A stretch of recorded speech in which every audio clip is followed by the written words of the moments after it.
محمد وعلى آله وأصحابه أجمعين. اللهم صل على سيدنا محمد وعلى آل سيدنا محمد كما صليت على إبراهيم وعلى آل إبراهيم في العالمين إنك حميد مجيد. قال الله تبارك وتعالى في كلامه المجيد: أعوذ بالله من الشيطان الرجيم. بسم الله الرحمن الرحيم.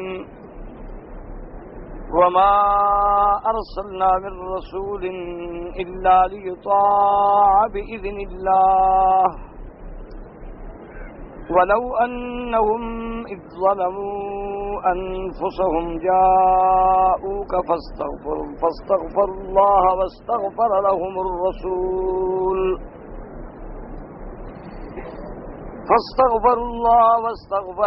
الرسول لوجدوا الله توابا رحيما.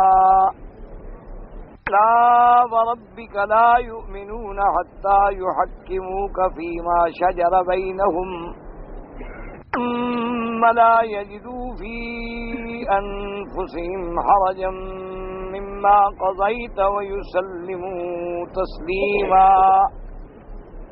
قال المؤلف والمفسر رحمه الله تعالى: أدام النفع بعلومه وعلومكم في الدارين آمين. إلى أن قال.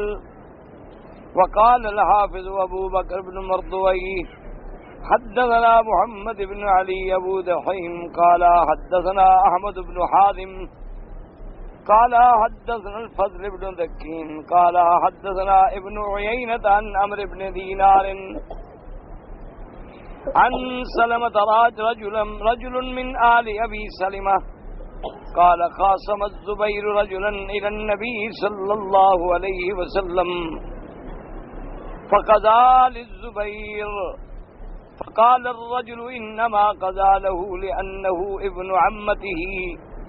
فنزلت: فلا وربك لا يؤمنون الآية.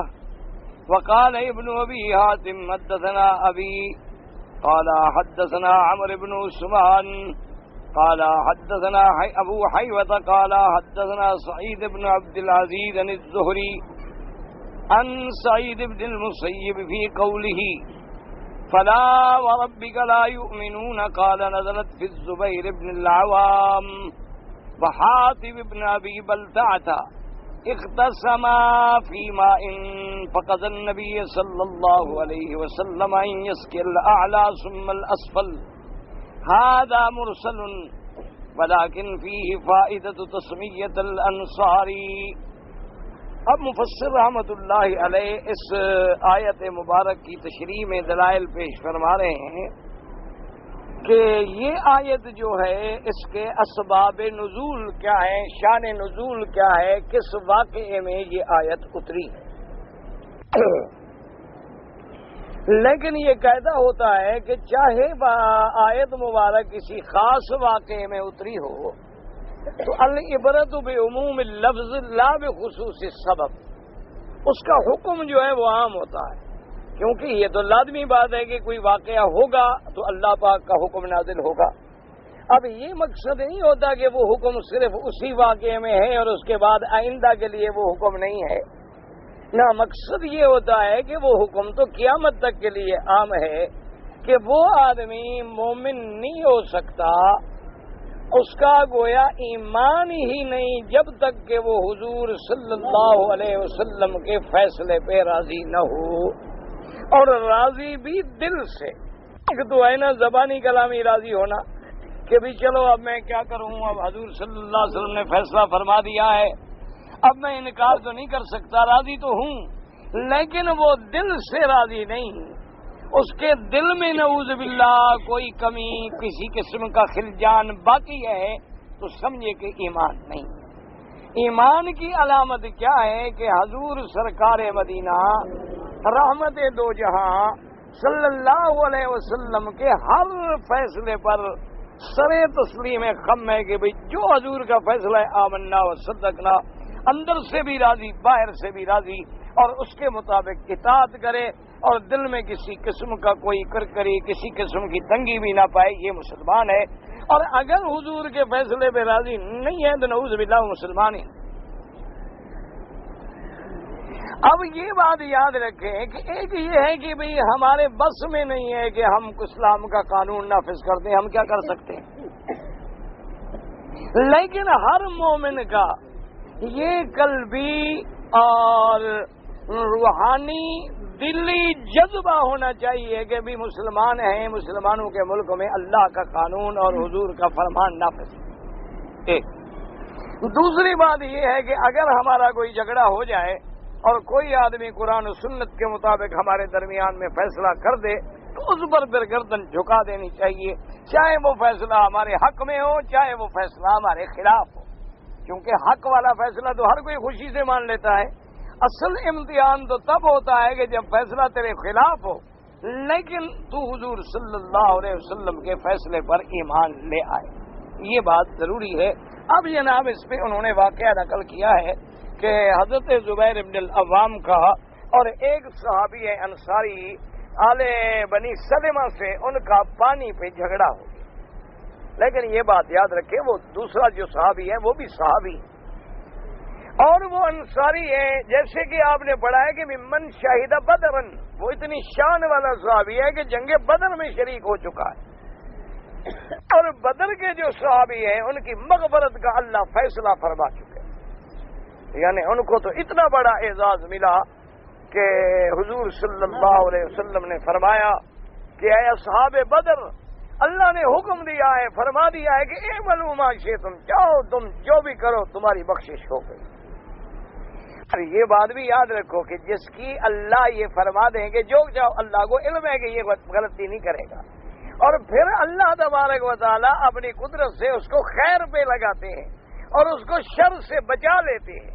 یہ معنی نہیں ہوتا کہ اصحاب بدر نعوذ باللہ بعد میں جو مرضی آئے گناہ کریں، لیکن چونکہ فیصلے کرنے والے وہ علیم و خبیر ہیں، ان کو تو پتا ہے کہ میں نے جن کی مغفرت کا فیصلہ کر دیا ہے، جیسے کہ اللہ کے پاک نبی معصوم ہوتے ہیں، اللہ تبارک و تعالیٰ انہیں گناہوں سے معصوم پیدا فرماتے ہیں، تو ان کے لیے اسباب ہی ایسے پیدا کر دیتے ہیں کہ پیغمبروں سے غلطی ہوتی نہیں، اور اگر پیغمبر سے کبھی کوئی اجتہادی خطا بھی ہو تو فوراً جبریل مطلع کر دیتے، اسی وقت اصلاح ہو جاتی ہے، لہذا وہ غلطی باقی نہیں رہتی۔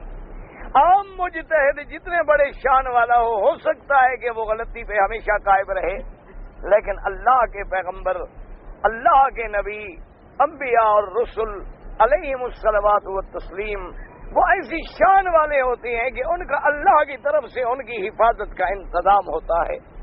یعنی ابھی دیکھیں جیسے الحمدللہ آپ نے یہ واقعہ پہلے بھی سنا ہے اور شاید پڑھا بھی ہے کہ میرے آقا سرکار مدینہ رحمت للعالمین سید الاولین والآخرین صلی اللہ علیہ وسلم ابھی عین عنفوان شباب ہے آپ کا، ابھی ابتدائی دور ہے، شباب کا عالم ہے، تو آپ نے اپنے ساتھی سے جس کے ساتھ میرے آقا بکریاں چرانے کے لیے تشریف لے جاتے تھے، آپ نے اپنے ساتھی سے فرمایا کہ بھائی میری خواہش ہے کہ رات قریش کے بڑے سردار کی شادی ہے، تو میں دیکھنا چاہتا ہوں کہ قریش کی شادی میں کیا رسومات ہیں، اور سنا ہے کہ بڑے بڑے قصے کہنے والے، حکایات بیان کرنے والے لوگ آتے ہیں، تو میں بھی چاہتا ہوں کہ میں شادی میں شریک ہوں اور ان لوگوں کے قصے سنوں کہ بھی کیا قصے کرتے ہیں، کیا قصے کہانیاں ہوتی ہیں۔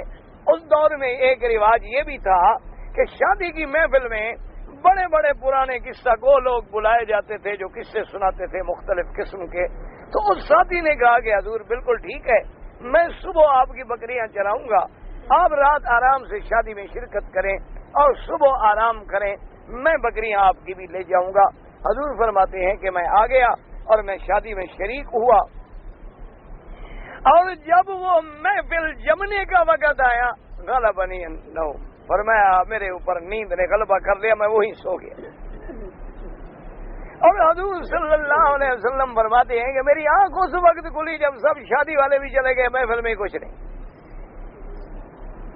تو پھر حضور صلی اللہ علیہ وسلم تشریف لے آئے، آپ نے ساتھی سے کہا کہ بھی آج دوسری رات بھی میں جانا چاہتا ہوں، چونکہ رات تو مجھے نیند آ گئی۔ تو حضور صلی اللہ علیہ وسلم دوسری رات بھی تشریف لے آئے اور فرماتے ہیں کہ ابھی مجلس شروع نہیں ہوئی تھی کہ غلبنی النوم، مجھ پہ نیند نے غلبہ کر لیا، میں پھر سو گیا، اور اس وقت میری آنکھ کھلی جب کوئی نہ محفل تھی، نہ قصے والے، نہ سننے والے، نہ سنانے والے۔ اٹھ کے میں چلا آیا، اور پھر میں نے ساتھی سے کہا بھی مجھے تو آج بھی نیند آ گئی، چھوڑو چلو میں نہیں سننا چاہتا۔ تو اس پہ محدثین کرام نے لکھا ہے کہ دراصل یہ وہ اللہ کی طرف سے جو پہرا تھا، وہ خداوند قدوس کی طرف سے جو حفاظت کا انتظام تھا، میرے اللہ نے اپنے پیارے نبی کو جھوٹا قصہ بھی نہیں سننے دیا کہ یہ جھوٹے قصے کہانیاں میری نبی کی شان نہیں ہے کہ میرا مدنی ایسی مجلسوں میں شریک ہو جہاں جھوٹ بولے جاتے ہوں، جہاں جھوٹے قصے کیے جاتے ہوں، تو اللہ نے سلا دیا۔ حالانکہ ابھی نیند، ابھی یعنی نبوت بھی نہیں ملی، ابھی قرآن بھی نہیں اترا، ابھی وحی بھی نہیں آئی، تو اللہ تبارک و تعالی جن کی عصمتوں کے فیصلے فرماتے ہیں وہ اس کے علم میں ہوتا ہے کہ یہ معصوم ہیں، اور اللہ کے یہ بھی قدرت میں ہے کہ وہ جہاں سے چاہیں انہیں بچا لیں۔ اور اگر کبھی اجتہاد میں جیسے کہ بدر کے قیدیوں کو حضور نے چھوڑ دیا تو فوراً قرآن نازل ہو گیا۔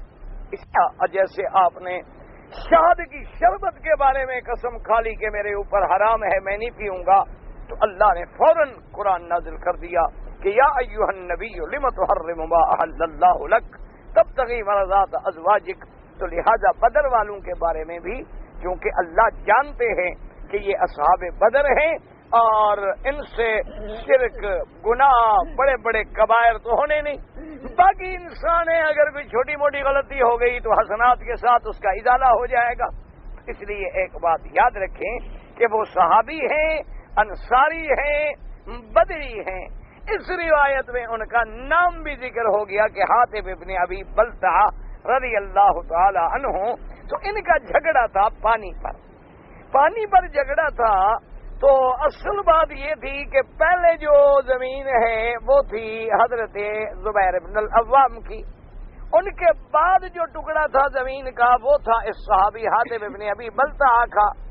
تو لازمی بات ہے کہ الاول فالاول کے پہلا پانی پیے گا پھر دوسرا پانی پیے گا، لیکن حاتب ابن ابی بلتع چاہتے تھے کہ مجھے پہلے دے دیا جائے پانی، تو اس لیے ان کا جھگڑا ہوا اور دونوں اپنا فیصلے کے لیے حاضر ہوئے حضور پاک صلی اللہ علیہ وسلم کی خدمت۔ حضور پاک نے جب بات سنی تو حضور پاک نے رعایت فرمائی، یعنی رحمت کا فیصلہ کر دیا، رعایت کر دی۔ آپ نے فرمایا بھی زبیر ایسا کرو، تم اپنی کھیتوں کو بھی پانی لگا لیا کرو اور پھر جلدی اس کو بھی دے دیا کرو پانی۔ اللہ کا بندہ وہ جوش میں آ گیا کہ اچھا مجھے پہلے نہیں دیا نا، پہلے تو اسی کو دیا زبیر، بھائی حق اس کا ہے تو پہلے تو حضور اسی کو دیں گے۔ انہوں نے کہا اچھا اس لیے آپ نے کہا ہے کہ پہلے تو وہ اپنے کھیت پلائے مجھے بعد میں ملے کیونکہ آپ کی چچی کا لڑکا ہے اس لیے۔ تو یہ بات اصل میں صحابی نے بربنائے جوش کہ جب آدمی کا جھگڑا ہو تو یاد رکھیں غصے میں ایسی باتیں نکل جاتی ہیں، اس لیے اس کے بعد کوئی مواخذہ نہیں آیا، کوئی سزا نہیں آئی، کوئی ماں سوائے اس کے کہ ایک حکم نازل ہو گیا کہ خبردار جب اللہ کا نبی فیصلہ کر دے بات ختم ہو گئی۔ یہ کیا معنی ہے کہ ابن امتک، اللہ کے نبی اگر عدل نہیں کریں گے تو کون عدل کرے گا؟ حضور صلی اللہ علیہ وسلم نے پہلے جو رعایت کی تھی آپ نے رعایت ختم کر دی۔ آپ نے فرمایا زبیر ابن العوام تم اپنے کھیت میں پانی لگاؤ اور کھیت کے جب آخری نکر تک پانی بھر جائے تو پھر اس کو دیا کرو تاکہ تم اپنا پورا حق لے لو، اس کے بعد اس کو دو۔ تو اس پر یہ آیت مبارک نازل ہوئی۔ تو بہرحال یہ بات یاد رکھیں کہ نعوذ باللہ جیسے بعض لوگ کہہ دیتے ہیں کہ جی وہ منافق تھا، نعوذ باللہ وہ صحابی تھا، وہ بدری تھا، وہ بڑا جلیل القدر اور جلیل الشان صحابی ہے، لیکن غصے میں کبھی ایسی بات ہو جاتی ہے کہ جیسے موسیٰ علیہ السلام اللہ کے رسول ہیں، کلیم اللہ ہیں، اولو العزم من الرسل ہیں، لیکن غصے میں اپنے بھائی کی داڑھی پکڑ لی، غصے میں آ گئے، ان کے بالوں سے پکڑا، ان کی داڑھی کو پکڑا اور بھائی رو رہے ہیں کہ حضرت یہ کیا کر رہے ہیں؟ لا تاخذ بلیدی ولا براسی، آپ کیوں مجھے بنو اسرائیل کے سامنے شرکا دشمن بھی اللہ دا، دشمنوں کو تو مجھ پہ نہ ہنسائیں، آپ میری داڑھی پکڑ رہے۔ اور اس کے بعد پھر حضرت موسیٰ علیہ السلام کا جوش ٹھنڈا ہوا۔ اس لیے ہمیشہ یاد رکھیں کہ کبھی جوش میں آ کے ایک ہے نعوذ باللہ اندر سے فیصلہ نہ ماننا، ایک ہے کہ بندے کے خلاف جب فیصلہ ہوتا ہے تو فطری طور پہ بندہ ہے، ناقص ہے، انسان ہے، ضعیف البنیان ہے، غصے میں اگر اس کی زبان سے کوئی لفظ نکل جائے تو اس کا معاملہ اللہ یہ نہیں کہ نعوذ باللہ بس وہ کافر ہو گیا، نہ، وہ تو صحابی ہے، وہ تو بدری ہے رضوان اللہ تعالی علیہم اجمعین۔ کبھی کبھی ایسی بڑی باتیں ہو جاتی تھیں صحابہ کے درمیان میں۔ اب آپ دیکھیں کہ سیدنا ابی بکر رضی اللہ تعالی عنہ کتنے حلیم ہیں، کتنے رقیق القلب ہیں، کتنے شان والے ہیں، لیکن جب سیدہ عائشہ صدیقہ رضی اللہ تعالی عنہا پہ تہمت لگی تو اس تہمت لگانے والے جو صحابہ بھی بیچارے شریک ہوئے تو حضرت صدیق بھی غصے میں آ گئے اور فرمایا اللہ کی قسم ہے آج کے بعد میں تمہاری مدد بند کر دوں گا کہ تم نے میری بیٹی کی تہمت میں شرکت کر لی ہے۔ اللہ نے قرآن نازل کر دیا وَلَا يَأْتَلِ أُولُو الْفَضْلِ مِنْكُمْ کہ اے اصحاب فضل و غنا، اگر کسی سے تمہیں تکلیف پہنچے تو اپنی خیراتیں بند نہ کیا کرو، اپنے خیر کے مسئلے بند نہ کر دیا کرو، غصے میں آ کے ایسے فیصلے نہ کیا کرو۔ تو جب قرآن نازل ہوا حضرت صدیق اس کے دروازے پہ گئے اور فرمایا بھئی تو بڑا خوش قسمت ہے کہ تیری وجہ سے اللہ نے عرشوں سے قرآن اتارا ہے، پہلے میں جو تمہیں دیتا تھا اب اس کا بھی میں تمہیں دگن نہ دیا کروں گا، بس دل میں ناراض نہ ہونا، مجھے معاف کر دینا۔ تو سیدنا ابی بکر رضی اللہ تعالی عنہ یعنی اتنے بڑے شان والے آدمی ہیں، لیکن غصے میں آ کے آپ بھی یہ فیصلہ کر بیٹھے۔ اسی طریقے سے بعض صحابہ رضوان اللہ علیہم اجمعین سے جب یہ واقعات آتے ہیں کہ ان کو جب یہ کہا گیا کہ فلاں صحابی نے ایسی بات کی، انہوں نے کہا کذب عدو اللہ، جھوٹ بولا اللہ کے دشمن نے۔ اب اس کا مطلب یہ تھوڑا ہے کہ وہ اللہ کا دشمن ہے، معنی یہ ہوتا ہے کہ انسان ایسے کلمات کبھی غصے میں آ کر، جلال میں آ کر، جذبات میں آ کے کہہ جاتا ہے، لیکن اللہ دلوں کے معاملے کو جانتے ہیں کہ اس کے دل میں اطاعت رسول کا جذبہ موجود ہے کہ نہیں ہے۔ اصل بات یہ دیکھنے کی ہے کہ اگر اس کے دل میں حضور کے فیصلے پہ انکار ہے تو وہ کافر ہے۔ اگر دل مطمئن ہے لیکن بندہ ہے غصے میں کوئی لفظ نکل گیا، بعد میں احساس ہوا، اس نے معافی مانگ لی، اللہ تبارک و تعالیٰ سے رجوع کر لیا تو اللہ تبارک و تعالیٰ معافی عطا فرما دیتے ہیں۔ اور دیکھیں پہلے اللہ نے فرمایا کہ میری صفت تواب بھی ہے اور میری صفت رحیم بھی ہے، یعنی آگے جو سخت حکم آ رہا ہے تو پہلے اپنے رحمت کا بھی ذکر کر دیا کہ میرے بندے مایوس نہ ہو جائیں، اگر کوئی غلطی کر بیٹھیں اللہ کے دروازے پہ آ جائیں، میرے نبی کے دروازے پہ آ جائیں، اللہ سے بخشش مانگیں، حضور پاک سے درخواست کریں تو اللہ تبارک و تعالیٰ ان کی بھی توبہ قبول فرماتے ہیں اور ان پر بھی رحم فرما کے ان کی غلطیوں کو معاف کر دیتے ہیں۔ تو بہرحال یہ بات یاد رکھیں کہ یہ دونوں صحابی ہیں، دونوں جلیل القدر ہیں، اور جب کہیں صحابی کی کوئی بات آئے تو ایک ایمان رکھ لیں، عقیدہ رکھ لیں کہ الصحابۃ کلھم صدوق و عدول، میرے مدنی کے جتنے صحابہ ہیں سچے بھی ہیں، عادل بھی ہیں، سب سے اللہ راضی ہو گیا۔ ان سے اگر کوئی بات ہوئی ہے تو وہ بحیثیت انسان کے، بحیثیت ایک بشر کے، بحیثیت ایک فطرت انسانی کے، ورنہ ان کے دل بھی پاک تھے، ان کا ظاہر بھی پاک تھا، اور ان کے ایمان کا گواہ جو ہے خود رب العالمین ہے۔ فرمایا اولئک ھم المؤمنون حقا، میرا مدنی تیری جماعت صحابہ جو ہے سچے پکے اندر باہر کے کھڑے اگر مومن ہے تو یہ ہے۔ اس لیے فرمایا رضی اللہ عنہم ورضوا عنہ، اللہ ان سے راضی ہو گیا اور وہ اللہ سے راضی ہو گئے۔ اس لیے جب بھی صحابہ کا مقام آئے بڑی احتیاط کیا کریں، کیونکہ صحابہ جو ہیں میرے مدنی کے لاڈلے ہیں، میرے مدنی کے پروانے ہیں، حضور کے دیوانے ہیں۔ اگر صحابہ ناراض ہو گئے تو پھر سمجھو محمد مدنی ناراض ہو گئے، کیونکہ صحابہ کی محبت جو ہے وہ دراصل حضور کی محبت ہے، اور صحابہ کا بغض جو ہے وہ دراصل حضور کا بغض ہے کہ اللہ کے نبی نے وعدے کر دیا ہے کہ من احبہم فقد احبنی، جس نے میرے صحابہ سے محبت کی اس نے مجھ سے محبت کی، ومن ابغضہم فقد ابغضنی، اور جن کو میرے صحابہ سے بغض ہے انہیں دراصل صحابہ سے بغض نہیں، محمد مصطفیٰ سے بغض ہے۔ اور حضور نے فرمایا ومن ابغضنی فقد ابغض اللہ، جس کو میرے ساتھ بغض ہے اس کو دراصل اللہ سے بغض ہے۔ اور فرمایا جس کو اللہ سے بغض ہو جائے فیوشک ان یاخذہ، قریب ہے کہ اللہ اس کو اپنے عذاب میں پکڑ لے. او کما قال النبی صلی اللہ علیہ وعلا آلہ واصحابہ وسلم تسلیما کثیرا کثیرا. تو اس لیے یاد رکھا کریں کہ صحابہ رضوان اللہ علیہم اجمعین، اہل بیت رسول اللہ صلی اللہ علیہ وسلم، ازواج النبی صلی اللہ علیہ وسلم، امہات المؤمنین، اسی طرح تابعین، تبع تابعین، ائمہ محدثین، ائمہ فقہاء، اللہ کے اولیاء، اللہ کے علماء، ان سے کبھی دل میں بغض نہ رکھنا. جو آدمی ان سے بغض رکھتا ہے اس کا اپنا خاتمہ خراب ہو جاتا ہے اور ایمان پہ موت نہیں آتی. کیونکہ میرے آقا کا فرمان ہے کہ اللہ فرماتے ہیں من آذانی ولین آذانی ولین فقط آذنتہ بالحرب، او کما قال النبی صلی اللہ علیہ وسلم. فرمایا جو میرے ولی سے جنگ رکھے، بغض رکھے، پھر میرے ساتھ جنگ کے لیے تیار ہو جائے. اس لیے ہمیشہ یاد رکھیں کبھی بھی کسی اولیاء اللہ کے بارے میں زبان نہ کھولیں. یہ جو کبھی تقریروں میں ہم پیروں پہ مولویوں پہ تنقید کرتے ہیں، یہ مراد ہوتا ہے حلوائی لوگ. یہ بات سمجھا کریں. ایک تو ہوتے ہیں نا فدائی جان نثار، اور ایک ہوتے ہیں حلوائی. وہ مثل مشہور ہے نا کہ ایک شہزادی کے بڑے عاشق تھے، تو وہ صبح جناب حلوے شلوے بیچتی تو سارے عاشق لائن لگا کے کھڑے ہوتے. ایک دن کسی سہیلی نے کہا کہ ان عاشقوں کو ذرا آزماؤ تو صحیح. تو انہوں نے کہا کہ ٹھیک ہے. تو اس نے جناب نشتر بھی بھجوا دیا، ایک پیالہ بھی بھجوا دیا کہ بھی شہزادی کو تکلیف ہے اور طبیب نے دوائی بنانی ہے انسانوں کے خون سے، لہذا ہر آدمی جو لائن میں کھڑے ہیں نا تھوڑا تھوڑا خون نکال کے پیالے میں دیں. اب جناب حلوے والی بات ہوتی تھی تو لائن لگی تھی، خون دینے والی بات ہی سب بھاگ گئے. تو اس لیے وہاں سے ایک مثال بن گئی کہ کچھ حلوائی ہوتے ہیں اور کچھ فدائی ہوتے ہیں.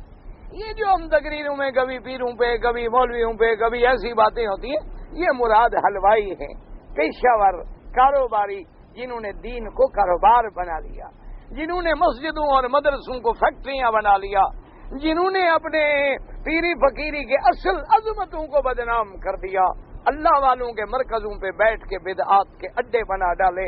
یہ ان کے بارے میں بات ہوتی ہے.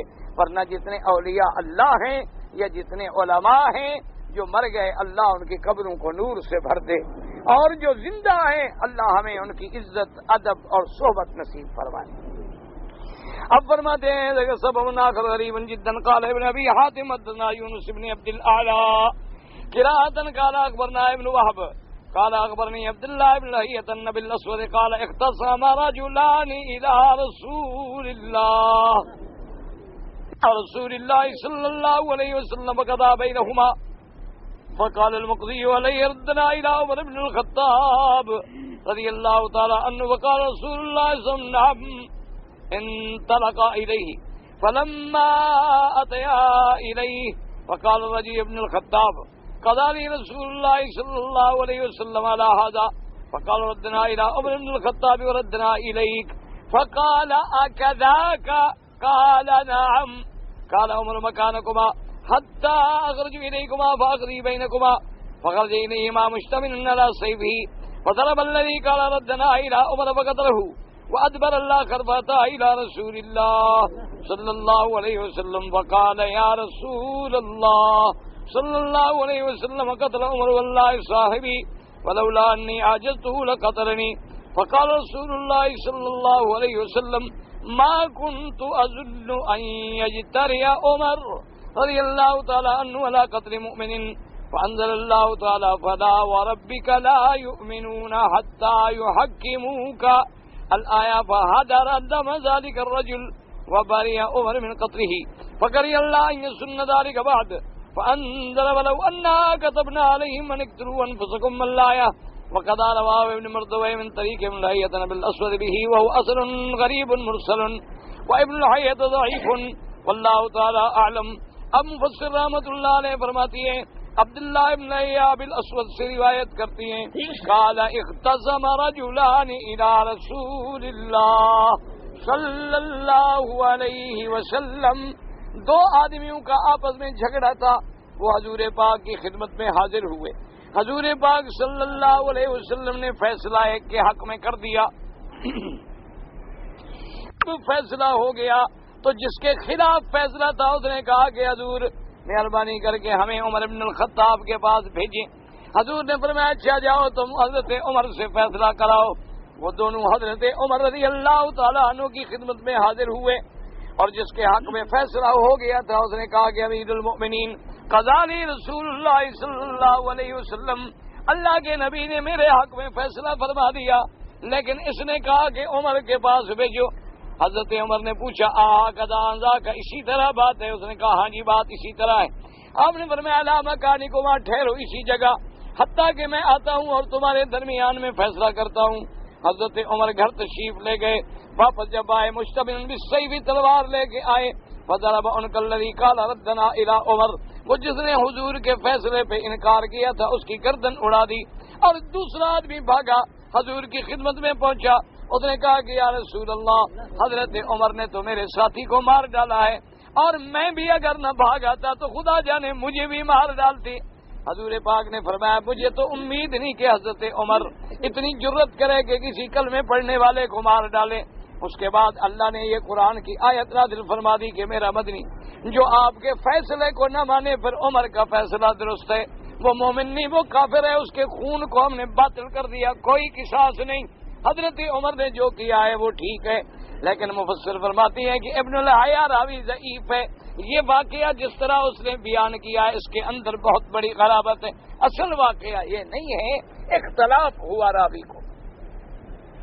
واقعہ اصل میں یہ تھا کہ ایک منافق تھا جس کا نام تھا بشر. اس کا جھگڑا تھا ایک یہودی کے ساتھ. اب جب جھگڑا بڑھ گیا تو یہودی نے کہا بشر سے کہ بھئی نذهب الى محمد صلی اللہ علیہ وسلم، چلو اللہ کے نبی کے پاس چل کے فیصلہ کراتے ہیں. لیکن وہ منافق جانتا تھا کہ میں حق پہ نہیں ہوں، میرے حق میں تو حضور فیصلہ نہیں فرمائیں گے. اس نے کہا کہ نہیں، نذهب الى کعب بن الاشرف، کہ تمہارے یہودیوں کا جو سردار ہے نا کعب بن الاشرف، اس کے پاس چلو. یہودی نے کہا بھی تمہاری مرضی، میں تو کہتا ہوں تمہارے نبی سے فیصلہ کرائیں. انہوں نے کہا نہیں بس وہاں چلتے ہیں. وہاں چلے گئے اور بڑی دوسری روایت میں ہے کہ وہاں نہ گئے، مشکل سے وہ بشر راضی ہو گیا کہ چلو حضور کے پاس جاتے. حضور صلی اللہ علیہ وسلم کی خدمت میں آئے. حضور پاک نے واقعات سنے. واقعات سننے کے بعد چونکہ حق یہودی کا بنتا تھا تو حضور صلی اللہ علیہ وسلم نے یہودی کے حق میں فیصلہ فرما دیا کہ بھی جب حق جو ہے یہودی کا ہے تو اللہ کے نبی تو فیصلہ حق پہ کرتے ہیں. وہاں تو یہ نہیں دیکھا جاتا کہ بھئی ایک طرف مسلمان ہے اور ایک طرف یہودی ہے. اذا حکمتم بین الناس ان تحکموا بالعدل، کہ جب تمہیں قاضی بنایا جائے تو تم عدل سے فیصلہ کرو. حضور نے فیصلہ کر دیا. اب جب حضور کی مجلس سے باہر نکلے وہ منافق جو تھا وہ کہنے لگا کہ بھی بات یہ ہے کہ حضور نے فیصلہ تو فرما دیا ہے لیکن حضور نے ہماری بات پوری طرح نہیں سنی، بہتر ہے کہ ہم حضرت عمر کے پاس چلیں. کیونکہ بشر کو یہ پتا تھا کہ حضرت عمر کو یہودیوں سے بڑی چڑھ ہے، حضرت عمر کو کافروں سے بڑی عداوت ہے. کیونکہ حضرت عمر تو بڑے جلال والے تھے نا. دیکھا نہیں بدر والے دن جب حضور نے فرمایا کہ ابو بکر یہ قائدی بیٹھے ہیں مکے کے مشرکین، ان کے بارے میں کیا فیصلہ کریں؟ انہوں نے کہا حضور ان پہ مہربانی کر دیں، ان کو رہائی دے دیں، ان کو آزادی دے دیں، یا زیادہ سے زیادہ چلو ان سے کچھ جزیہ کو فدیہ کو بدلا لیں، چلو مسلمانوں کی کچھ مالی مدد بھی ہو جائے گی. لیکن بہرحال کچھ بھی ہوں یہ رشتہ دار تو ہیں آپ کے، ان کو چھوڑ دیں تو اچھی بات. حضور نے فرمایا عمر تمہاری کیا رائے ہے؟ تو حضرت عمر نے کہا یا رسول اللہ، پہلی بات تو یہ ہے کہ آپ کے حکم کے بعد میری کیا رائے ہے، اور پھر جہاں ابو بکر کی بھی رائے آ جائے تو پھر میری رائے. آپ نے فرمایا نہیں تم اپنی رائے دو. انہوں نے کہا حضور ناراض نہ ہوں تو پھر میری رائے یہ ہے کہ مہربانی کر کے تلواریں منگوائیں، حضرت علی کو بھی دیں، ابو بکر کو بھی دیں، مجھے بھی دیں، ہر آدمی اپنے رشتہ دار کی گردن اڑا دے. جب انہوں نے کلمہ نہیں پڑھا آپ کے خلاف لڑنے آئے ہیں، ان سے کیا مہربانی کرنی ہے بھائی؟ یہ کو مہربانی کے مستحق ہیں جو مکے سے آئے ہیں لڑنے کے لیے محمد مصطفیٰ کے ساتھ. حضرت عمر تو پھر کفر کو برداشت نہیں کرتے تھے. اسی لیے دیکھیں آج 1400 سال گزر گئے لیکن آج بھی جس کے دل میں کھوٹ ہے وہ عمر کا نام برداشت نہیں کر سکتے. آج بھی جس کے دل میں کفر ہے، یہودیت ہے، روگ ہے، بیماری ہے، جیسے زخم پہ نمک چھڑکو نا، ایسے حضرت عمر کے نام سے جل جائے. اسی لیے آپ نے سنا ہوگا ابو الفضل اور فیضی بہت بڑے تھے. ایک بھائی تو سنی تھا، ایک رافضی تھا. تو اس نے ایک دفعہ نعوذ باللہ، اور اسی طرح ایک اور تھا شوستری، جس نے اپنی زندگی میں ایک حجب لکھی تھی امیر المومنین عمر رضی اللہ تعالی عنہ کی، نعوذ باللہ. اور اس کے شعر کا مطلب یہ تھا کہ بھئی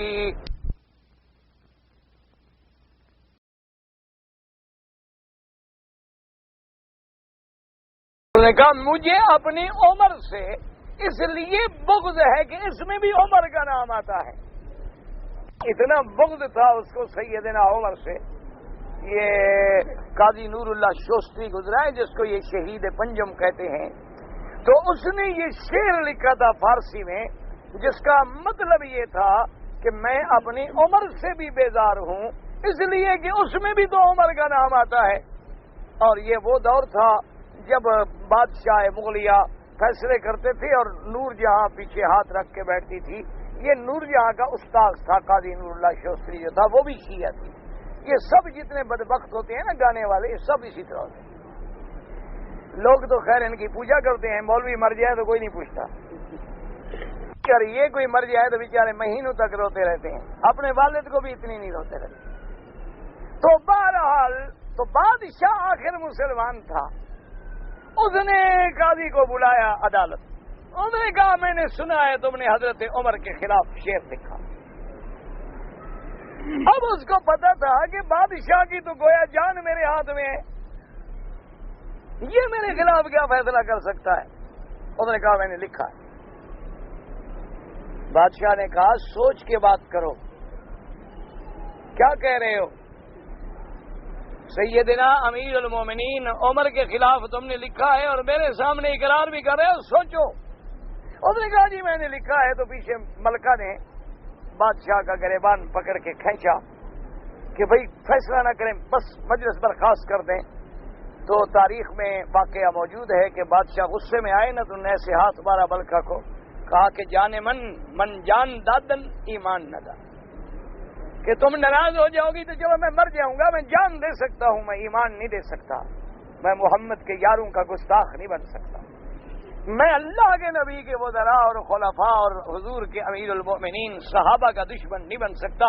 سزائے موت اس نے حکم کر دیا. اور وہ تڑپتے اس نے کہا سوال ہی پیدا نہیں ہوتا. تو اسی طرح وہ ابو الفضل جو تھے، یہ بہت بڑے مولوی تھے، بہت بڑے پڑھے لکھے لوگ تھے. اتنا پڑھا لکھا آدمی تھا جس نے قرآن کی تفسیر لکھی ہے بے نقط. اتنا بڑا پڑھا لکھا، لیکن صحابہ کا دشمن. اور بادشاہ کے مصاحب تھے. وہ جب بیمار ہوا، شدید بیمار ہوا، مرنے کا وقت آیا تو بادشاہ اس کی عیادت کرنے کے لیے آیا کہ اس کے تو مصاحب تھے نا، 9 رتن تھے، اس کے کچن کیبنٹ کے آدمی تھے. تو بادشاہ جب عیادت کرنے کے لیے آیا تو تاریخ میں باقاعدہ لکھا ہے کہ اس کے منہ سے گندگی نکل رہی. تو بادشاہ نے اس کے بھائی سے کہا کہ یہ کیا ہے؟ اس نے کہا وہ جو صحابہ کو گالیاں دی تھیں آج نکل رہی. میرے بھائی کو اللہ نے دنیا میں سزا دی. اس لیے ہمیشہ یاد رکھیں کہ صحابہ ہوں یا اہل بیت، دونوں ہمارے آنکھوں کے تارے ہیں، دونوں ہمارے سرتاج ہیں، دونوں ہمارے آنکھوں کا نور ہیں. کسی کے بارے میں کبھی بے ادبی نہ کرنا، نہ اہل بیت رسول کے بارے میں، نہ اصحاب رسول کے بارے میں، نہ ازواج رسول کے بارے میں، نہ بناتے رسول کے بارے میں. تاریخی روایات کے جھوٹے قصے کہانیاں، ملنگوں کی لکھی ہوئی باتوں پہ آ کے اپنے ایمان کو کبھی خراب نہ کرنا. اگر کسی صحابی کی دشمنی کر بیٹھے تو پھر نجات مشکل ہے. اگر اہل بیت رسول کی شان میں گستاخی کر بیٹھے تو پھر نجات مشکل ہے، کیونکہ وہ دونوں حضور کے لاڈلے ہیں، حضور کے پروانے ہیں اور حضور کے دیوانے ہیں. اللہ تبارک و تعالی نے ان پہ اپنی رضا کے اتنی رحمتوں کے دریا بہا دیے ہیں کہ جن کا کوئی حد و حساب نہیں. اسی لیے علماء نے لکھا ہے کہ قیامت میں جب سب لوگ تلیں گے تو میرے صحابہ جو ہیں، میرے مدنی کے صحابہ تو حضور کی نسبت پہ تلیں گے کہ بھئی یہ کون ہے؟ اصحاب رسول اللہ، یہ تو محمد مدنی کے ساتھی ہیں. رضوان اللہ تعالی علیہم اجمعین۔ اللہ تبارک و تعالی آپ کو مجھے ادب نصیب فرمائے۔ حضرت عمر تو پر جلالی بادشاہ تھے نا جی، ان کے بعد تو دوسری بات تھی نہیں، وہ تو بس سیدھی بات فرما دیتے تھے کہ بس حضرت حکم دے گردن اڑاؤ، کافر ہے تو پھر کیا رعایت کا کیا مطلب؟ اور یاد رکھیں اللہ کو بھی عمر کا فیصلہ ایسا پسند آیا کہ حضور کی خدمت میں اس مشورے کے بعد جب قیدی چھوٹ گئے، وقت رات گزر گئی، تو دوسرے دن جب حضرت عمر آئے تو حضور پاک آنسو بہا رہے، حضور کے آنسو بہ رہے تھے۔ حضرت عمر نے عرض کیا کہ یا رسول اللہ مجھے بھی بتائیں کیا بات ہو گئی؟ فرمایا عمر کل تم نے جو فیصلہ کیا تھا وہ میرے اللہ نے عرش پہ منظور کیا، اور فرمایا عمر یہ اللہ کا کرم ہے کہ اللہ نے ہمیں معاف کر دیا، ورنہ اللہ کا عذاب تو ایسے آ گیا تھا جیسے یہ درخت ہے، اور اگر وہ عذاب اترتا تو کوئی نہ بچتا مگر عمر بچتا اور ساتھ بچتا، لیکن اللہ نے فرما دیا کہ لولا کتاب من اللہ سبق لمسکم فیما اخذتم فیہ عذاب عظیم، کہ میرے مدنی اگر ہم پہلے معافی کے فیصلے نہ کر چکے ہوتے تو آج ہم پکڑ گئے۔ فیصلہ تو عمر کا ٹھیک ہے کہ کفر کو ختم کرو، ایک دفعہ جان چھوٹے، ان کی شوکت ہی ٹوٹ جائے، کمر ہی ٹوٹ جائے، پھر وہی نتیجہ نکلا نا 70 کو چھوڑنے کا کہ عہد میں 70 صحابہ شہید ہوئے۔ اگر وہ اسی دن ختم ہو جاتے کون لڑنے آتا تھا عہد؟ پھر تو ان کے پاس کوئی رہتا ہی نہ، ان کا تو کوئی بندہ ہی نہ بچتا۔ وہ جو بچ گئے انہوں نے پھر غصے میں آ کے طاقت بنائی اور مدینے پہ جا کے حملہ کیا۔ تو اس لیے حضرت عمر رضی اللہ تعالی عنہ کے پاس وہ بشر منافق جب آیا، یہودی بھی ساتھ تھا، تو حضرت عمر نے فرمایا کیا بات ہے؟ اس نے کہا حضور میرے حق میں حضور نے فیصلہ کیا ہے، یہ آپ کا مسلمان ہے نہیں مانتا۔ حضرت عمر نے پوچھا کہ ہاں بشر کیا بات ہے؟ اس نے کہا جی بات ٹھیک ہے، حضور نے فیصلہ تو کر دیا ہے لیکن ذرا غور نہیں فرمایا۔ ہم نے فرمایا اچھا ٹھہرو میں غور کرتا ہوں۔ حضرت عمر اندر تشریف لے گئے، واپس آئے، بس تلوار سے حملہ کیا، بس کہنے لگے میرا فیصلہ یہ ہے کہ جس کو مدنی کا فیصلہ قبول نہیں عمر کی تلوار فیصلہ کرے۔ حضور کو پتہ چلا، حضور ناراض ہو گئے۔ ہم نے فرمایا وہ کلمہ پڑھتا تھا، اندر چاہے کچھ ہو، آدمی تو ظاہر کو دیکھتا ہے، تم نے کلمے پڑھنے والے کو مار دیا۔ اس نے کہا حضور مجھ سے صبر نہیں، گردن حاضر اڑا دیں، لیکن جو حضور کے فیصلے پہ انکار کرے عمر نہیں برداشت کرے۔ یہ باتیں ہو رہی تھی کہ اللہ نے قرآن نازل کر دیا کہ محمد مصطفیٰ عمر کا فیصلہ درست ہے، اس کے خون کی کوئی قیمت نہیں، وہ کافر ہے، منافق ہے، قتل ہو گیا تو اچھا ہو۔ طریق اخرى قال الحافظ ابو اسحاق ابراہیم بن الروان ابراہیم بن دحیم فی تفسیری حدثنا شعیب بن شعیب قال حدثنا ابو المغیرہ قال حدثنا عبد قال حدثني ابي ان رجلين اختصما الى النبي صلی اللہ علیہ وسلم۔ اس میں ہے کہ دو آدمی نام نہیں حضور کی خدمت میں آئے، فقضى للمحق على المبطل، حضور نے حق والے کے حق میں فیصلہ کر دیا باطل والے کے خلاف۔ فقال مقضی علیہ الارضی، اس نے کہا کہ میں تو راضی نہیں ہوتا۔ فقال صاحب وما تريد، تو کیا چاہتے ہو؟ قال ان نذهب الى ابی بکر الصدیق رضی اللہ تعالیٰ عنہ، اس کی خدمت میں چلے۔ فذهبا الیہ فقال الذي قضى له قد سنا الى النبي وقضى، فقال ابو بکر انتم على ما قضى به رسول اللہ۔ حضرت صدیق نے جب سنا، ان نے فرمایا کہ جو فیصلہ حضور نے فرمایا بس فیصلہ وہی ہے، اسی پہ قائم رہو، لیکن وہ نہ مانا۔ قال ناتی عمر بن الخطاب، ہم حضرت عمر بن الخطاب کی خدمت میں جاتے ہیں۔ فقال مقضی وقت النبی وقضى بابا وصال عمر بن الخطاب فقال كذلك، فدخل عمر رضی اللہ تعالی عنہ منزله وخرج والسيف بيده كسر وضرب راس الذي يبايع فقتله، وانزل الله تعالى فلا وربك لا يؤمنون حتى يحكموك فيما شجر بينهم۔ حضرت عمر رضی اللہ تعالیٰ عنہ نے اس سے پوچھا کہ بھئی کیا باقی حضور نے فیصلہ کر دیا؟ اس نے کہا جی حضور نے تو کر دیا لیکن میں اپیل کرنے آیا ہوں۔ حضرت عمر نے فرمایا اچھا ٹھیک ہے۔ آپ گھر میں تشریف لے گئے، تلوار لائے، تلوار سے گردن اڑا دی۔ اس کے بعد اللہ تبارک و تعالیٰ نے حضرت عمر کے اس فیصلے کو عرشوں سے منظوری دے دی کہ جو آدمی حضور کے فیصلے پہ راضی نہ ہو وہ مومن نہیں ہو سکتا۔ جب مومن نہیں کافر ہے تو خون اس کا خود بخود باطل ہو گیا۔ اگر ہم نے حنفی مسلک کے لوگ ہیں، عصر کی نماز کے بعد 3 طواف کر لیں اور پھر مغرب کے بعد سب کی 2 رکعت پڑھ لیں، ٹھیک ہے، کوئی بات نہیں، بلکہ حنفیوں کو تو ایسا ہی کرنا ہوگا، کیونکہ امام ابو حنیفہ رحمۃ اللہ علیہ کے نزدیک عصر سے لے کر مغرب تک نماز نہیں پڑھی جاتی، فجر سے لے کر جب تک سورج نہ نکلے نماز نہیں پڑھی جاتی۔ لیکن ائمہ امام احمد بن حنبل رحمۃ اللہ علیہ اور امام شافعی رحمۃ اللہ علیہ وہ فرماتے ہیں کہ باقی تو ہر جگہ یہ حکم ہے، لیکن اللہ کے حرم میں یہاں اگر کسی نے طواف کیا ہے یا کوئی نماز ہے تو پڑھ سکتے ہیں۔ تو بہرحال اگر آپ نے لکھا ہے کہ آپ حنفی مسلک پر ہیں تو اسی طرح آپ کریں۔ حرم شریف میں عورتیں نماز جنازہ پڑھ سکتی ہیں، بالکل پڑھ سکتی ہیں۔ اصل مسئلے یہ کیوں پیدا ہوتے ہیں کہ ہمارے ملک میں عورتیں مسجدوں میں نماز پہ نہیں آتی اور ان کو آنے کا حکم بھی نہیں ہے۔ حضور نے فرمایا بیوتہن خیر لہن، عورتیں اگر گھر میں نماز پڑھیں تو وہ افضل ہے، لیکن اگر مسجد میں نماز پڑھنا چاہے تو خاوند منع نہ کرے۔ آپ نے فرمایا لا تمنعوا اماء اللہ عن بیوت اللہ، اگر اللہ کی بندیاں مسجدوں میں آ کے نماز پڑھنی چاہیں تو کوئی خاوند ان کو منع نہ کرے، لیکن شرط یہ ہے کہ وہ عورت بند سور کے نہ آئے، بلکہ بالکل سادہ عام لباس میں آئے اور پورے پردے کے ساتھ آئے تاکہ اس کے بدن پہ کسی کی نظر نہ پڑے، وہ نماز پڑھ سکتی ہے۔ تو ہمارے ملکوں میں چونکہ عورتیں مسجد میں ہوتی نہیں، عیدگاہ میں ہوتی نہیں، جنازے گاہ میں ہوتی نہیں، تو صاف بات ہے جب نہیں ہے تو ان کو آنے کا تو حکم ہے ہی نہیں، ان کے لیے آنا تو واجب ہے ہی نہیں، ان کو نہ جمعہ پہ آنے کا حکم ہے، نہ عیدین پہ آنے کا حکم ہے، نہ ہر نماز میں آنے کا حکم ہے۔ لیکن اگر عورت موجود ہے مسجد میں، مسجد الحرام میں یا مدینہ منورہ میں یا جیسے مکے کی اور مساجد ہیں، اگر جنازہ بھی آئے تو وہ جنازہ پڑھے گی، جیسے باقی نمازیں پڑھتی ہے اسی طرح یہ نماز بھی پڑھے گی۔ ورنہ یہ کوئی مسئلہ تو نہیں نا کہ عورت مر جائے تو اس کا جنازہ ہم پڑھیں گے کہ نہیں پڑھیں گے؟ تو عورت کیوں نہیں پڑھے گی بھائی؟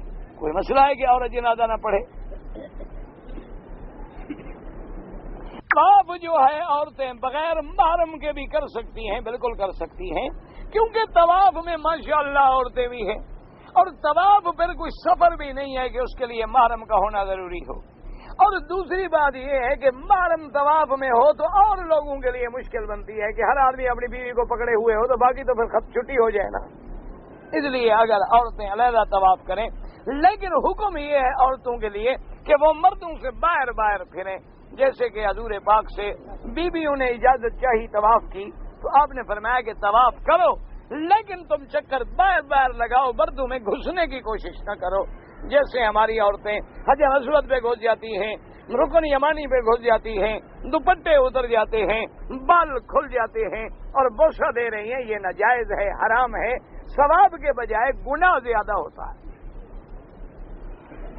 جی اگر قرآن شریف کی مکمل تفسیر آپ جو بیان کر رہے ہیں وہ کیسٹوں میں جمع ہو جائے تو بڑا لوگوں کو فائدہ ہوگا۔ بھائی گزارش یہ ہے کہ ہماری اپنی تو اتنی طاقت نہیں، ویسے الحمدللہ ثم الحمدللہ اللہ کا شکر ہے کہ پورے قرآن کی تفسیر عربی میں بھی جو میں صبح پڑھاتا ہوں وہ مکتبہ حرم مکی میں موجود ہے، اگر کسی کو لینی ہو وہ درخواست دے دے، کیسٹ خالی دے دے، وہ بھر کے ان کو دے دیں گے، لیکن وہ پتہ نہیں کئی 100 کیسٹیں بنے گی کیونکہ کئی سالوں پر وہ مشتمل ہے۔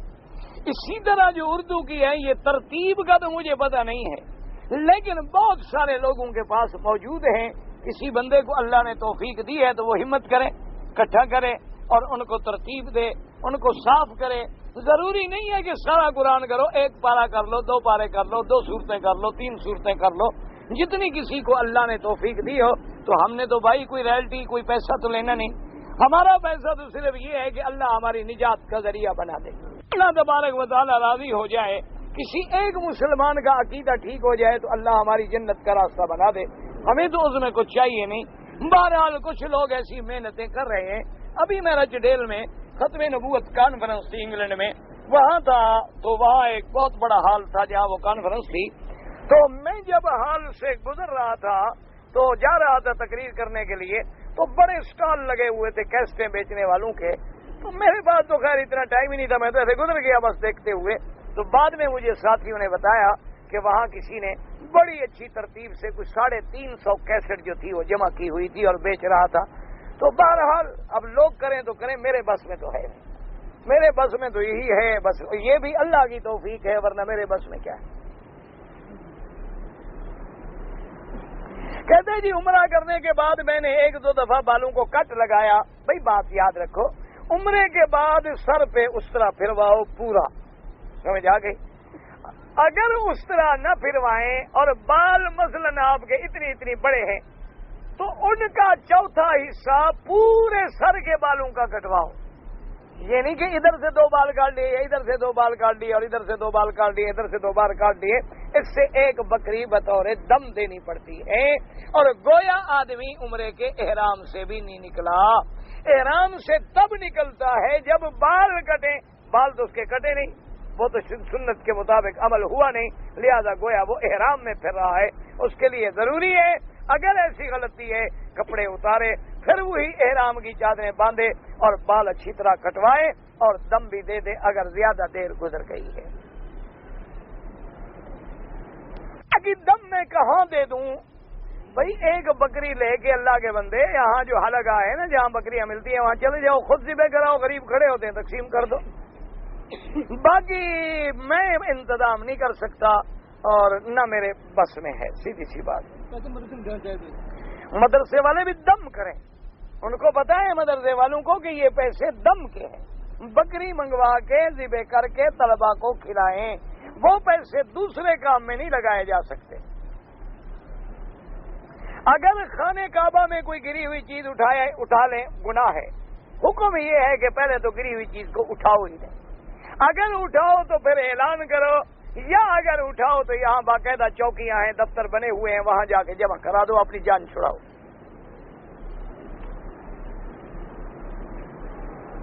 اگر بنیاد میں تصویر لگی ہوئی ہو تو نماز ہوگی۔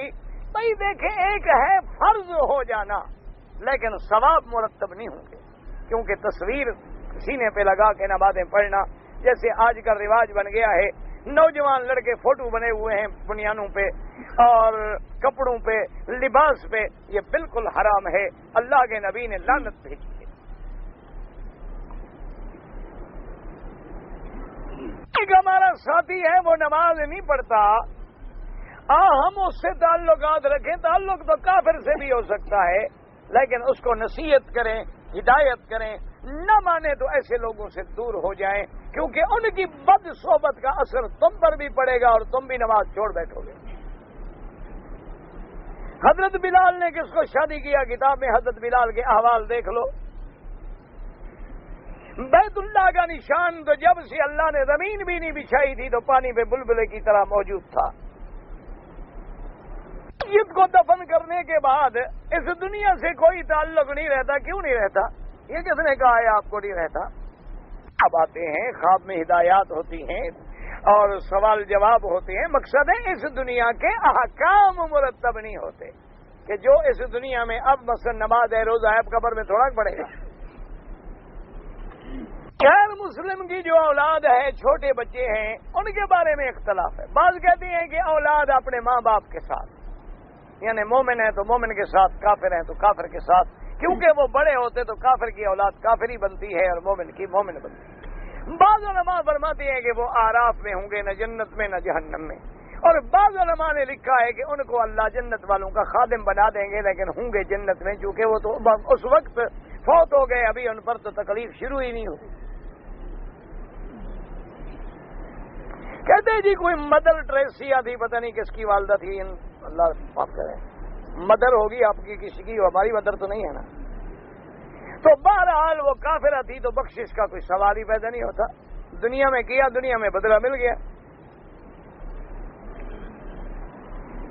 ہم اگر مکہ میں رہنے والے ہیں، عمرے کے لیے گھر سے احرام باندھ کے میقات پہ چلے جائیں، بابا چادریں باندھنے کا نام احرام نہیں ہوتا۔ گھر میں غسل کرو، چادریں باندھو، میقات پہ جاؤ، باندھو، اپنا نیت کرو، آ جاؤ، ٹھیک ہے۔ وہاں جا کے کپڑے باندھو، ایسے دو چادریں باندھ کے پھرتے رہو، یہ احرام تھوڑا ہو جائے گا۔ احرام تب ہے جب نیت کرو گے، لبیک پڑھو گے، پھر احرام شروع ہوگا۔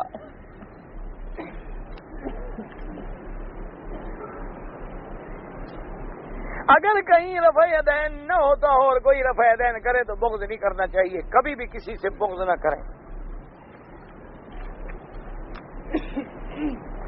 اہل کتاب کون ہے؟ یہودی اور نصرانی. ان کی لڑکی مسلمانوں کے لیے شادی کرنا جائز ہے؟ بالکل جائز ہے. اگر کسی کو رافضی کو مسلمان کہہ سکتے ہیں ان کی بڑی قسمیں ہیں. اگر قرآن کا منکر ہے تو نہیں کہہ سکتے. بی بی عائشہ پہ تبرہ کرے تو مسلمان نہیں کہہ سکتے. ایک مولوی صاحب نے کہا تھا، حضور نے کہا میں شہد نہیں کھاتا. ابھی تو میں نے کہا ہے تقریر میں، اور کیا بیان کروں. آپ نے کیا لکھا ہے؟ میں نے اپنے پیسے سے 2 گھر بنایا. ایک گھر کو فروخت کر کے سب بھائی بہن کو دے دیا. بھائی بہن کو دیا تمہاری مہربانی، ورنہ تمہارے بھائی بہن وارث تو نہیں ہے. تمہاری وارث تمہاری اولاد ہے. اچھا، دوسرا گھر کو اپنی ماں کو اور بے سہارا لڑکیوں کو دے دیا. اچھا کیا. میرے لڑکی داماد کو بنگلہ دیش سے لانے میں اور بال بچے کے لیے خوراک اور بنگلہ دیش جانے کے لیے 10,000 خرچہ ہو گیا.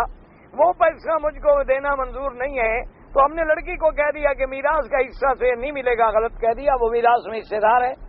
تم نے اپنے داماد کو خوش کرنے کے لیے منگوایا تو لڑکی کا میراث کیوں ختم ہو گیا؟ جو کرایہ خرچ کیا تھا اس سے میراث کاٹ رہے ہو.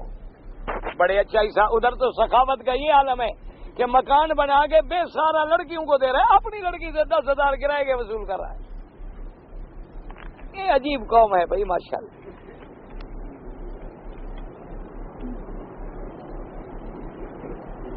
میں درزی کی دکان کرنا چاہتا ہوں، لیکن لوگ جو ہیں شلوار یا پاجامہ یا پینٹ بنواتے ہیں ٹخنوں کے نیچے ہوتی ہے، ان کو آپ سمجھا دیا کریں. نہیں مانتے تو نہ مانے، ان کی مرضی. وہ گناہ گار ہیں، تمہارے دل میں ہدایت کر دینا ہے بس. کیوں؟ آخر تم نے روزی تو کرنی ہے. مجھے کمپنی سے نوکری کا نوٹس ملا ہے کہ نوکری ختم ہے. بھئی اللہ آپ کے لیے اور راستہ پیدا کرے رزق کا. اللہ ہر مسلمان کو روزی عطا فرمائے. چاروں اماموں میں کوئی فرق نہیں. اللہ کے بندے اصول میں فرق نہیں. سمجھا کرو. فروعی مسائل میں تو اختلاف ہوتا ہے. جنازے میں ایک سلام بھی جائز ہے، تو بھی جائز ہے. کوئی بنا نہیں، جھگڑا تو ہے ہی نہیں. تمہیں خود اینک جھگڑے والی پہنی ہوئی ہو تو ہمارا کیا قصور ہے؟ دیکھو نا، ایک آدمی کو سرخ اینک پہناؤ سارا ملک سرخ نظر آئے، پھر اس کو سبز پہنا دو سارا ملک سبز ہو جائے گا. تو اس لیے اللہ کے بندے بات سمجھا کرو. یعنی اصول دین میں فرق نہیں ہوتا. فروعی مسائل میں جو مسائل منصوص ہیں ان میں بھی کوئی اجتہاد نہیں ہوتا. جو مسائل فروعی ہیں جن میں کوئی نص نہیں آئی ان میں ائمہ کے فہم میں فرق ہوتا ہے، لیکن اس فرق کے باوجود بھی وہ سب کے سب مجتہد ہیں اور سب کے سب برحق ہیں. اللہ ان کی قبروں پہ کروڑوں رحمتیں فرمائے. انی متزوجہ وقد طلقنی زوجی 3 طلاقات بموجب الشق ويرغب زوجی رجوعی الیہا. اخبرنی ويذكر ذلك عن يلاقي ضيقا شديدا في نفسها فارجو منك يا اختي ان تراجعي الى دار الافتاء الى الوالد سماحة الشيخ عبد العزيز بن باز حفظه الله ورعاه فقدمي المعروض واكتبي الحقاية التي دارت بينك وبين زوجك فإن شاء الله أنه يحل هذه المسألة ويجيبك بالكتاب والسنة والله أعلم. حضرت اویس کرنی کے پاس حضور پاک صلی اللہ علیہ وسلم کا کرتا مبارک تھا. میں نے نہیں پڑھا، ہو سکتا ہے لیکن کسی روایت میں مجھے نہیں معلوم. حضرت داؤد علیہ السلام نے ایک شادی کے لیے عورت سے شادی کرنے کے لیے اس کے خاوند کو جنگ میں بھیج کے مروا دیا تھا. یہ یہودیوں کا گڑا ہوا قصہ ہے، اس سے حقیقت کا کوئی تعلق نہیں. رات والی سورت کو سورت فاتحہ پڑھ کے چلا جائے، مجھے نہیں سمجھ آیا کیا لکھا آپ نے. یعنی فاتحہ پڑھی سورت چھوڑ گیا یا کیا مقصد ہے؟ سمجھ تو آئی نہیں. آبازہ و تولا کا معنی ہوتا ہے چہرے پہ یعنی جیسے بل آ جاتے ہیں نا ذرا اظہار غصے میں، اور تولا کا معنی اعراض فرمانا. تو جب صحابی آئے تو حضور پاک باتوں میں مصروف تھے. حضرت عبداللہ ابن ام مکتوم آئے تو حضور کی طبیعت پہ گراں گزرا کہ بھئی میں بات کر رہا ہوں، جب فارغ ہو جاؤں یہ تو اپنا صحابی ہے، یہ تو بعد میں بھی بات پوچھ سکتا ہے. تو حضور پہ تھوڑی گرانی ہوئی. اللہ نے قرآن نازل فرمایا عبس وتولی ان جاءہ الاعمی کہ میرے مدنی وہ تو نابینا تھا بیچارہ، اسے تو پتہ نہیں تھا کہ آپ مشغول بیٹھے ہیں. پھر آنے والا یہ مخلص ہے جن سے آپ باتیں کر رہے ہیں وہ تو کافر ہیں، ان کے ایمان پہ آنے کی توقع ہی نہیں ہوتا، آپ مومن سے ناراض ہو رہے ہیں. تو حضور صلی اللہ علیہ وسلم نے عبداللہ ابن ام مکتوم کو راضی فرمایا اور ان کے دل سے وہ تھوڑا بہت جو اثر تھا وہ بھی دور ہوا. اور حضور نے ان کو پھر اتنا بڑا شرف بخشا کہ حضور جب جنگ پہ تشریف لے گئے تو آپ نے ان کو بلایا اور فرمایا کہ جب تک میں واپس نہ آؤں میرے مسلح پہ تم امام بن کے نمازیں پڑھاؤ. آپ نے اس کو امام بنایا. حضرت عبداللہ ابن ام مکتوم کی اتنی بڑی شان تھی. اور ایک دفعہ حضور پاک کے پاس کچھ کوٹ آئے، کوٹ پہننے والے، تو سب کو حضور نے تقسیم کر دیے. تو عبداللہ ابن ام مکتوم نے اپنے ساتھی سے کہا کہ میں نے سنا ہے کہ حضور نے کوٹ دیے ہیں سب کو، تو مجھے کیوں نہیں دیا؟ تو مجھے لے کے چلے حضور کے دروازے پر. تو حضور کے دروازے پہ آئے، آواز لگائی، حضور پہچان گئے کہ عبداللہ ابن ام مکتوم ہیں. تو حضور اندر سے کوٹ لے کے آئے اور فرمایا کہ تیرے لیے تو میں نے چھپا کے رکھا تھا. اور حضور پاک نے ان کے ہاتھ پکڑ کے بٹن پہ لگائے کہ دیکھو بڑے خوبصورت بٹن ہیں. تو عبداللہ تو بڑے خوش ہو رہے تھے کہ دیکھو میرے پاس حضور کتنا میرا لاڈ خیال فرماتے ہیں. اصل وجہ یہ تھی کہ جب اللہ نے قرآن نازل کیا تو حضور پھر اس کی دل کی کہ تاکہ اس کے دل میں ذرا کے برابر بھی کوئی چیز نہ رہ جائے. اللہ تعالی عالم وعلمہ اتم. اللہم صلی علی سیدنا محمد وعلی آل سیدنا محمد کما صلیت علی ابراہیم وعلی آل ابراہیم فی العالمین انک حمید مجید. یا اللہ یا رحمان یا رحیم یا حی یا قیوم یا ذا الجلال والاکرام یا ذا الجلال والاکرام یا ذا الجلال والاکرام یا الہی الہنا الہ کل شیء الہا واحدا لا الہ الا انت. اللهم انت الميسر لكل يسير وانت على كل شيء قدير. اللهم يسر امورنا وامور اولادنا وامور اخواننا وامور المسلمين مع الراحة لقلوبنا وابداننا والسلامة والعافية في ديننا ودنيانا. یا الہ العالمین عالم اسلام کی عزت کا فیصلہ فرما. یا اللہ تمام مسلمانوں کے ہم غم پریشانیاں بیماریاں دور فرما. یا اللہ سب کو اپنے خزانے غیب سے رزق عطا فرما. یا الہ العالمین یا ارحم الراحمین ہم تیرے عاجز ہیں، بندے ہیں، گناہگار ہیں، ذلیل ہیں، خوار ہیں، تیرے دروازے پہ ہاتھ پھیلا کے بیٹھے ہیں. رحمتوں سے ہم سب کے دامن بھر دے. اور جن لوگوں نے دعا کے لیے لکھا ہے، کہا ہے، یا جنہوں نے کبھی ہماری دامے دل میں قدمے سخنے اعانت کی ہے ان سب کی مدد فرما. یا الہ العالمین ہمارے گھروں پہ رحمتیں نازل فرما. یا اللہ ہمارے اولادوں پہ رحمتیں نازل فرما. ہر مسلمان کی اولاد کو قرۃ عین بنا. یا اللہ ان سب کو صالح بنا. یا اللہ بری صحبتوں سے محفوظ فرما. یا اللہ ہماری ظاہری باطنی روحانی جسمانی نفسانی سب بیماریاں دور فرما. یا الہ العالمین عالم اسلام میں قرآن و سنت کا قانون نافذ فرما. یا اللہ حرمین الشریفین کو قیامت تک عظمت عطا فرما. یا اللہ قیامت تک ہر فتنے کرنے والے کے فتنے سے محفوظ فرما. ہر حاسد کے حسد سے محفوظ فرما. یا الہ